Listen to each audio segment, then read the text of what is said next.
What I find with watercolours is it's kind of a meditative process in and of itself. It's like a challenge. You know, I put the paint down on the paper and I have to produce something. I'm on a time limit. I have to work within the drying time of the paint, the drying time of the water, and the way that paint responds changes. Every minute that passes, it behaves differently, and new options can open up, but options close down as well. So maintaining a habit of meditation has actually been really helpful for me to sort of tap into that flow state when I'm painting. Although I draw inspiration from the environment, I don't often, not all the time, but I don't often seek to paint a specific place.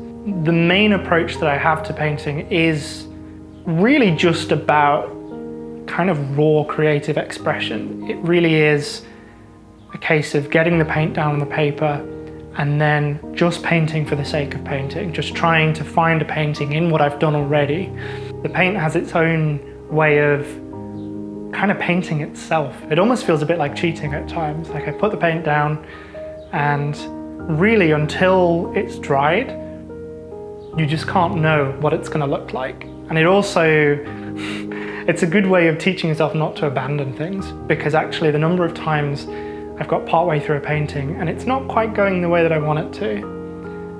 And I want to step away from it, but really until that paint has completely dried, until that water's completely dried, you can't be 100% sure how it's going to look. And watercolors have this amazing way of producing results sometimes that you weren't even going for and you weren't even expecting. The downside is, because there isn't a fixed end goal in sight, it can be even harder than it normally is to know when to stop.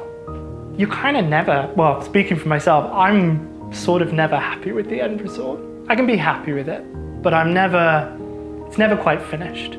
And so, sort of a personal journey really, in a way, to find that kind of equilibrium and that happiness with the end result, even though you probably could have kept going for another hour and a half.